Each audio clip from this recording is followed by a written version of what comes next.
Hey everyone, and welcome to the first snapshot of 1.9.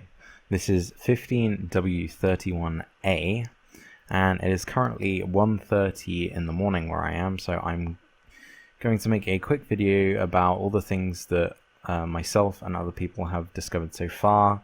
Others may post videos containing more information, but I thought I may as well make a video quickly now showing what I have found out, and maybe people can add to it.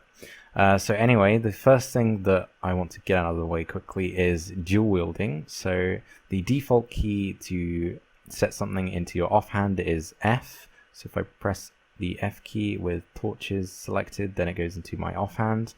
And now the behavior with the offhand sort of varies depending on the item that's in your main hand. So for example, a sword has a right-click functionality already, so I cannot place torches with it because everything always defaults to the main hand. However, a pickaxe does not have a right-hand use, or a right-click use. So when I right-click with this, then I will place the torches from the offhand. So that's obviously very useful if you're going mining, for example. And you can just press F to swap them around. So obviously that's not very useful, and just press F to swap to an empty slot. Anyway, so now onto the different blocks and items. So first up we have changes to iron bars and glass panes and stained glass panes. So on their own they now sort of form a pole, and this is sort of a result of the new way that models are used in resource packs. So I'll probably do that in a whole separate video because it's quite complicated and I still need to figure it out. But essentially they now have different sort of functionality. You can change what happens depending on the block states. So if south is true, if everything's false, then it will render a bar, but if south is true, then it will render this part. Things like that, but I'll talk about that later. They also join up now, so if you have stained glass and iron bars, they'll join up now. Trapdoors no longer need to be supported by a block, so they can just be hovering in mid-air. Whether that's a bug, I'm not sure, but hopefully it's not, because I rather like this feature. Next up we have the purple blocks, which are the new end city dungeon blocks. So we have the purple block, purple pillar, purple stairs, and purple slab, and these are generated in the end city dungeons. We also have the end stone bricks, which can just be crafted with end stone. We also have the chorus plant and the chorus fruit, or chorus flower, and when you break this, it sort of goes upwards, destroys upwards, and you get chorus fruit. And if I actually go into game mode 0 and eat some of this chorus fruit, you'll see that you get teleported around randomly when you eat it, which is pretty cool. I'll talk about the other items in a second. So that's that. There's also the end rod, which is very cool. So this provides a light level of 14, and it can also be sort of paired up in any sort of orientation, like so. It doesn't sort of go beyond that, but you can see it'll definitely change the way we do sort of interior designs. I can definitely see this as being incorporated in a lot of building ideas. We also have the dragon head, and this can be placed in all 16 directions, just like all the other heads. You can actually also animate the head by applying redstone power to it, which is very cool. And lastly, you can also wear the head, and while running, the head will animate, which is pretty damn awesome. So next up, we have the grass path block. So you can see this is a sort of pixel lower than all the other blocks. It takes up 15 pixels. And to obtain this, it isn't in the creative inventory, but to obtain this, you right click a grass block with a shovel. We also have the end gateway, and I'll sort of show this when we actually go to the end, because currently in the overworld it has no sort of use at the moment. It gives off this yellow beacon beam, which I'm not sure what it is at the moment. It might be for debugging, or it might just be something that we haven't yet found a use for. There's also this glitch sometimes when you face a certain way. I'll see if I can, but you can sort of see through the beacon. It sort of gives off a very bright light. You can also go inside these in the overworld, and it gets very trippy. Yeah, like that. Where am I? Oops. We also have Beetroot, which is awesome. So that's in the Pocket Edition, but they've now added that into the PC Edition. So we have the beetroot, and that could be crafted into red dye as well, or eaten. We have beetroot soup, which is made from 6 beetroot and a bowl, beetroot seeds, the chorus fruit, which is edible, the popped chorus fruit, which I believe can be planted. We have the shulker egg, obviously, and then we have spectral arrows, which when you shoot an entity with them, I'll show that in a bit as well. I'll show you sort of all the arrows in a second. We have water bottle arrows. Not quite sure what they're for. We have... I can't pick these ones. Fine, I'll just go into these. So we have all the different potion tipped arrows. For some reason they're named like the potion for now. That'll probably change. So for example, if we have a potion of harming, so yeah, all the different tips potion arrows. We also have these new structure blocks, which currently don't seem to have a use. They do have a block data value, or block data information. So if you go into block data and select that, you can see it has metadata, mirror, ignore entities, rotation, all of this stuff. But as far as we know, there is no way of actually using them, despite there already being sort of structure MBT files in the assets, the jar assets that come with the 1.9 snapshot. And according to Sarge, he just posted in Skype a couple of minutes ago, they can't yet be used unless a mod adds some sort of GUI for them, or some ability to spawn these structures. So whether we will be able to interact with them through block data, we don't know yet, but there's the different structure blocks for now. We also have the shulker mobs, so they can appear on the floor or attached to different blocks, and they sort of come in a shell, and obviously they sort of peek open at sort of various intervals. So if I show the spectral arrow now, so something that you will notice, if I just fire randomly, you'll see that for some reason it just gives off, oh, I suppose it's the water bottle arrow. So it doesn't give off an actual any specific arrow. It'll probably be the first one in the inventory, and you can also see that the bow animates in the hotbar, which is very cool as well. But if you actually have an arrow in your offhand, then that arrow will be used first. So you can see that was the potion of strength arrow, I believe, yeah. So if we put potion of harming and then shoot the shulker. Another interesting thing about the shulker is if they're closed, then any fired projectiles at them will reflect off of them. And obviously we have the spectral arrow, which when you shoot an entity with it, oh, come on, open up, shoot the skeleton then, it gives an outline around it.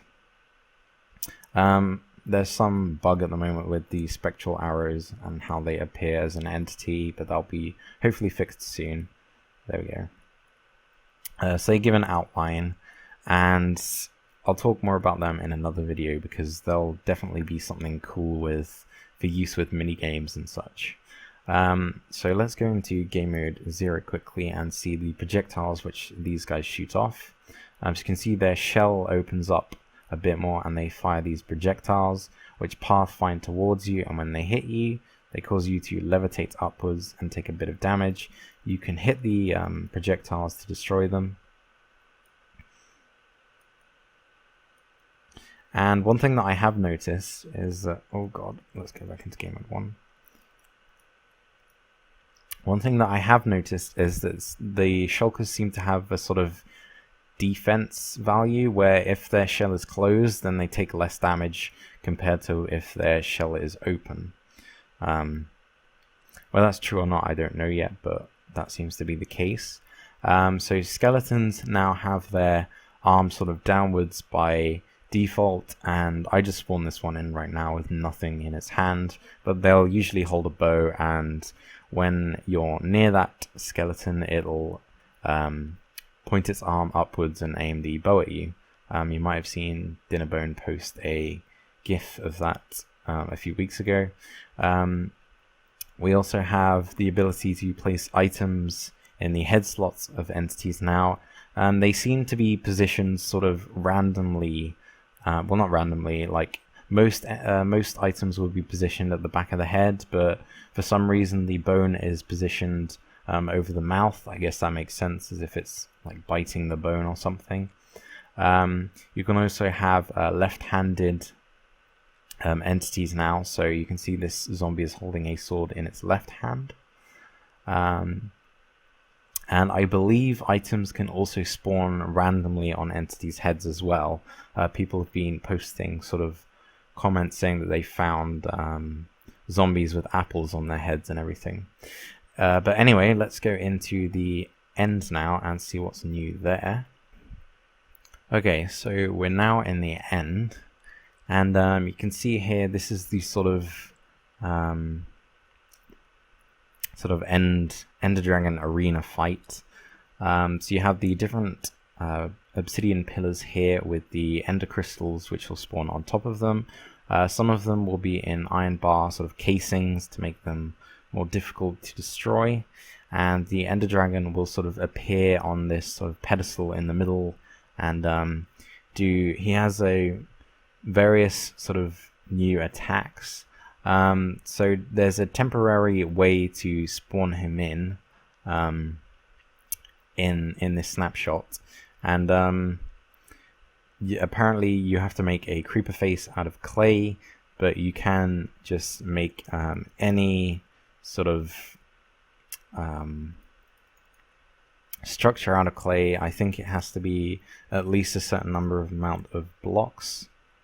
So yeah, you can see that just spawn him there. So just get a bunch of clay blocks and then place them down, and it'll spawn a new Ender Dragon in, or two in this case. So that'll be temporary at the moment. There will be things that you'll craft and place on these pillars to spawn a new Ender Dragon in. Let's quickly go into game mode 0 and see some of the new boss. Oh, jeez. So this is the Ender Dragon Breath.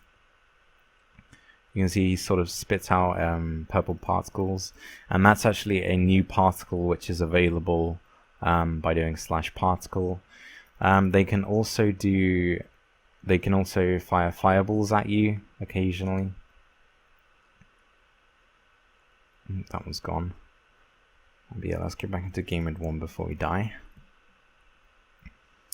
So yeah, and then once you kill him, you will get an end gateway somewhere on this end island. So here it is, and it'll spawn like this. Oh yeah, you can see he wanted to fire something at me there. And it's encased in sort of bedrock, so you can't actually walk through it. So the only way to actually get through it is to use, hold on, let me find it, an ender pearl. And this brings me to my next point, is the ender pearls are now usable in creative. They also sort of appear to have a different throne model, or at least a different sort of speed at which they fly. I'm not sure if that's just me, but I'm pretty sure they do. And that's also with splash potions as well. They seem to have sort of a different appearance to the way they're thrown. I don't know if that's actually true or not, but they just look different to me.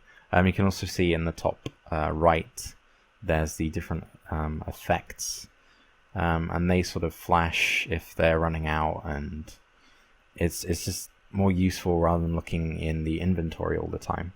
So yeah, you take the ender pearl and you throw it through, and you get teleported to a sort of random location where another end gateway is. So it's quite confusing how it all works. I haven't quite figured it out yet. But let's go into game mode 3 so we can quickly speed up the flying speed. And let's see if we can find one of those end city dungeons. So you can see this is now an infinite sort of terrain with lots of the chorus plants and little islands in between, supposedly for ender pearling across. There was one around here somewhere. Here we go. So here's quite a small end city dungeon here. There are ones with ships as well, like proper sort of end ships. Oh, they come with banners as well, apparently. But let's have a quick look inside here. So nothing on these floors. Let's go a bit slower. There doesn't appear to be anything inside that tower. There's a broken ladder there. A couple of broken ladders. There's a shulker there. It wasn't. Oh, here's some loot. Okay, so the loot in the end city dungeons is quite sort of. A lot of people have been saying it's overpowered. You get very good enchants on certain things. You can also find diamonds and various things like that. So it is pretty powerful, but again, they're pretty. I would say they're pretty rare, at least. And they're pretty difficult to sort of get into, so I'm not complaining just yet. But Mojang have said that there is a lot of balancing that needs doing, because I think something like a power 5 bow with a harming tipped arrow does something like 7 hearts of damage or something like that. So the sort of combat changes do need a lot of balancing. And there's no shields yet in this snapshot, so presumably they're still working on them. I cannot find another end city for the life of me.